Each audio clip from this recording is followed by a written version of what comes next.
Hey guys, it's Goosebumps Completionist, and today I'm bringing you the first video in the Defining the Goosebumps Eras series I want to do.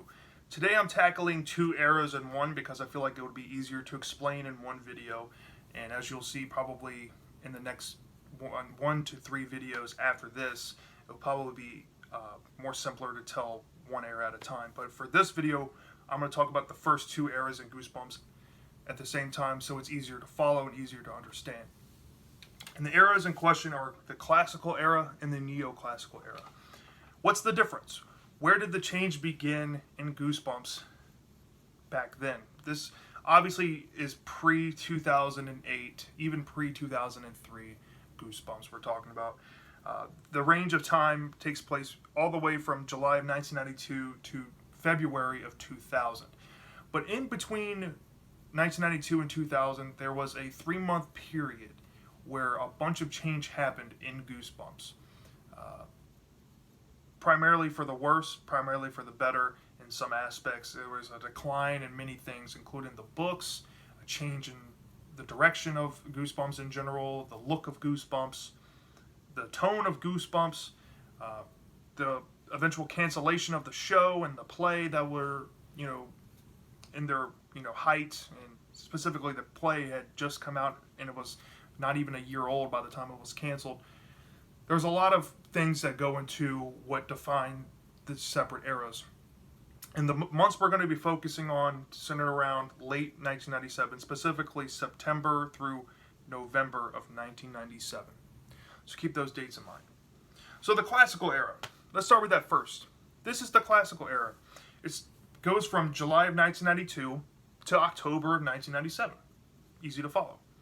Now, there's a couple of different series that were started in the classic age. The three biggest ones were the OG 62 books. The second one would be Tales to Give You Goosebumps, the series, and then Give Yourself Goosebumps. Now, let's talk about the classic 62 and what makes these books classical era and maybe some other ones neoclassical era. So the classical era, like I said, begins in July of 1992, obviously with Welcome to Dead House.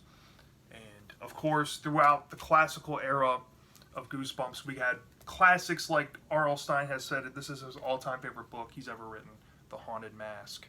This is the one he's most proud of. These stories fueled the TV show, which started in 1995 over in Canada and then made its way to the States. This show, we're adopting stories from the classic 62. A good amount of them came from the classical era of the OG 62. But we need to come to a stopping point in the OG 62 where the classical era ends in that volume. And that would be right at Deep Trouble 2, which was released in August of 1997. And why I put it there, and this is something you need to understand. I don't have Deep Trouble 2, but I have the book before it, so I'm going to keep this up as reference. This is book 57, My Best Friend's Invisible.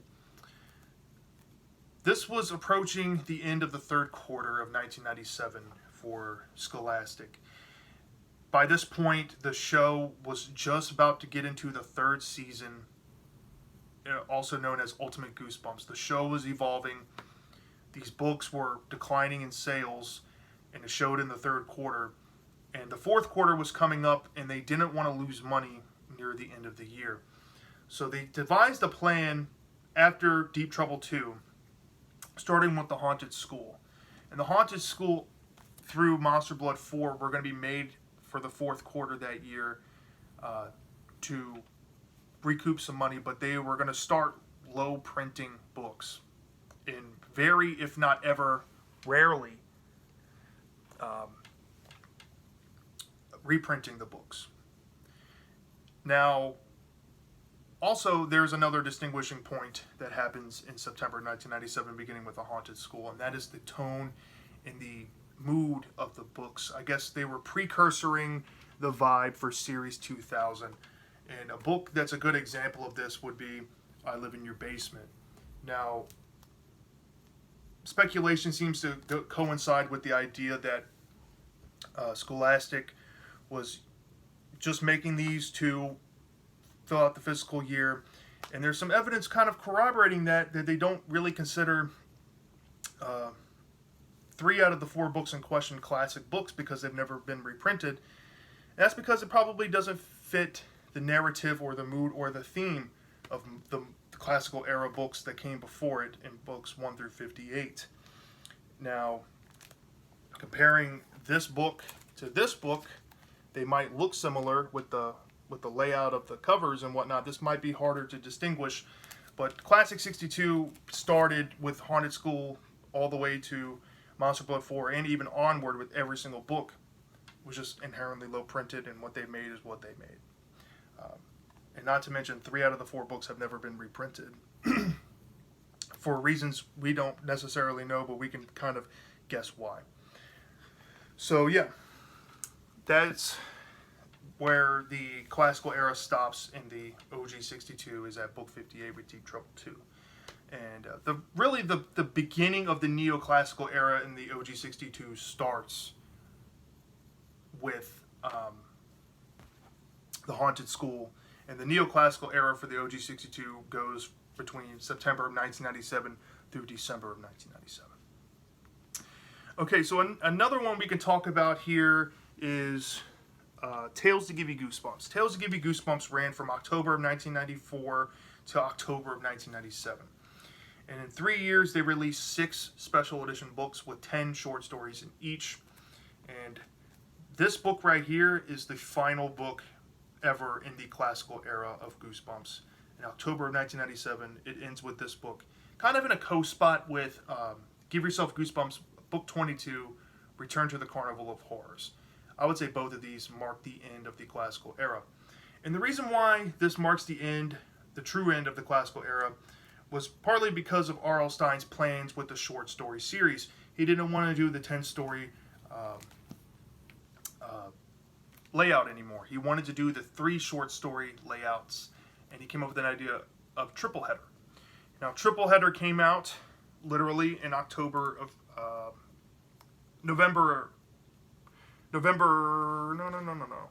October of 1997, and went through May of 1998.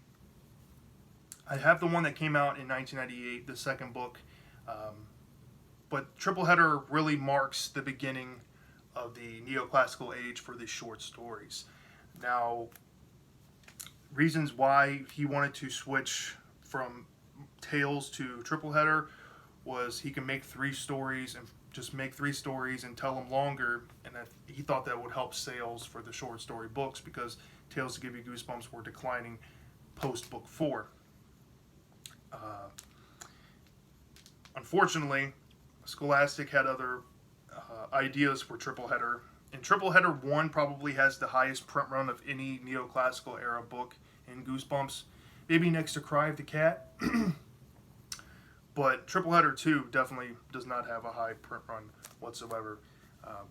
Kind of fits the theme. That's why a lot of the times when you see expensive Goosebumps books, some of the most expensive of all time, you do have the Goosebumps Presents TV books because that was based on a show and those are kind of obscure. But looking outside of that realm, a lot of these rarer books came out at the very end of the classical era or at the beginning or very end of the neoclassical era. Cool fact. So yeah, Triple Header also is the distinguishing point. This is where all that changes. So we have already looked into September and October of 1997. What else happened around this time? Can we really see the difference? Well, Give Yourself Goosebumps. That's another one. Give Yourself Goosebumps started in July of 1995 and ended in October of 1997 for the classical era. Like I said, Return to the Carnival of Horrors is the true last classical era book for that run. And to kind of show you what I mean by this is classical era Give Yourself Goosebumps. You have the hollow foil covers. You have the bright spines, colorful backs. And then in the neoclassical era of Give Yourself Goosebumps, which starts in November of 1997 and runs until February of 2000, you have this layout, which obviously you can tell this is a big difference. It has a black spine, known for its black spine and different back covers, which I can kind of show you the comparison here. So, beginning with this book right here, Zapped in Space, marks the beginning of the Neoclassical era for Give Yourself Goosebumps. Right here. And I also have the final book ever released, and also have a special edition to kind of show you as well. The final book ever in the Neoclassical era, like I showed you, it began in the classical era. It began with Welcome to Dead House, and it ends on more and more tales to give you goosebumps and Return to the Carnival of Horrors. Well, in the Neoclassical era, it begins with The Haunted School, and it ends with Give Yourself Goosebumps, Book 42, All Day Nightmare. This was the final book. Came out in February of 2000. And also, a theme that went along with Give Yourself Goosebumps in the Neoclassical era, they were trying to make sequels to popular books. They used that to format sequels to classical books and to Series 2000 Neoclassical books. This is one of them I just happened to pull out for you guys so you guys can just appreciate it. Return to Terror Tower. Arguably one of the best Give Yourself Goosebumps books of all time. Some people even say it's better than the classical age book. This is definitely one of the highlights of the series. But yeah, big difference in look compared to the classical era Goosebumps. Now, here is where Neoclassical, you can definitely tell, if you don't believe anything I've said so far, you probably will believe that Series 2000 really sets the tone, because after Monster Blood 4, they even advertised on the back of the book, Series 2000 is coming out. This was supposed to be the new wave of Goosebumps. This was supposed to be the new idea of Goosebumps, which is Series 2000. Series 2000, I don't have Book 1, Cry of the Cat, but I do have Creature Teacher and Slappy's Nightmare. I just happened to pull these out for you guys. Series 2000, for the original stories they were putting out, it was about gross out and over-the-top stories. It was about extreme visualization, extreme situations in the book. It was far removed from the classical era feeling, and I kind of touched on that from Haunted School through Monster Blood 4. It was kind of getting away from that old type of storytelling with the original stories. And then as well, Series 2000 spent a lot of focus on making sequels and further sequels, like Return to Horrorland, Return to Ghost Camp, Bride of the Living Dummy, Slappy's Nightmare. Some sequels were also utilized in there as well to kind of drive sales. Especially towards the end in late 1998, pretty much all through 1999, and of course early 2000. They were coming out with more sequels in 1999 than ever, like Slappy's Nightmare and Return to Terror Tower, and these are some of the more sought-after books in all of Goosebumps near the end of the Neoclassical era, because it was just, they didn't make much of them and they've never reprinted them because they had the mentality back then that they're just going to print whatever. But then, of course, with let's go back to the classical era. We can look at other more obscure stuff that came out in 1996, like The Haunted Library. This came out in the heart of the hype of Goosebumps, especially the TV show. Fox had partnered with, I think, Frito-Lay and Pepsi to do these 3 little mini books. And kind of a niche Goosebumps book, but nonetheless still collectible and still counted. And then, of course, we had, in the TV show itself, they were producing home-written stories. And in November of 1996 came more Monster Blood, which is a TV episode very, very, very loosely based on Monster Blood 2, but it's basically its own story. So, in all said and done, the classical era is literally 89 total books, with 1 original episode being more Monster Blood. Accounting for all the short stories from Tales, all of those added up, there's 144 total stories in classical era Goosebumps, which is a lot of stories, and that's very impressive.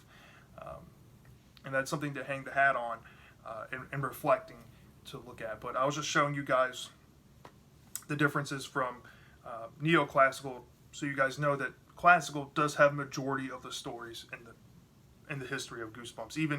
Even with the other eras, I'm not going to be talking about in this video, but as you guys see as this series goes on, classical does have the most.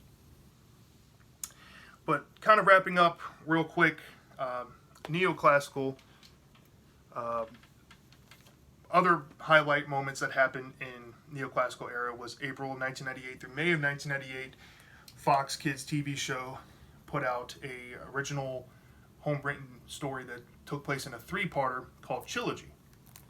Now it has the monster blood back, but I'll just show you this. So Trilogy, the only way to get this story is through the old show. And if they ever take this off Netflix, for example, the DVD would probably come in handy. So if you ever want to know that story, you have to pretty much watch it. And then kind of tying it all together, I'll kind of put this point out there, what happened in the neoclassical era. It was coming to the original end of Goosebumps. Now what happened was, there was numerous factors. A lot of people tend to blame Harry Potter for the end of Goosebumps and the hype of 90s kids horror that was the juggernaut back then. I kind of get that. I would attribute some of that to Harry Potter. But mainly I would attribute it to the TV show and the failing network known as Fox Kids. Of course, the books were only a few years old by the time Fox started making TV episodes. And then once Fox made TV episodes for like a sequence of like 2 years, book sales were rocking. And then viewership started to fall. The network was losing money. Thus the book sales started to suffer. And they had all this different material out because they were trying to market to the masses. And it was just failing. So they had to switch up their mindset and their direction where they were going in late 1997. Like in those 3 months I've mentioned, September through November of 1997. And they started marketing Ultimate Goosebumps, Season 3 onward, with the show. R.L. Stine partnered with Rupert Holmes and co-wrote a play called Goosebumps Live on Stage Screams in the Night, which came out in 1998 and ran for a few months until the show was canceled. And this specifically August of 1998. But the show was canceled, and the show's I think Fox was probably funding the failed entertainment play. It was a traveling play, and probably cut funding to the play and canceled the play. And they had a live show at Disney World that got canceled as well. A lot of things happened to RL around this time.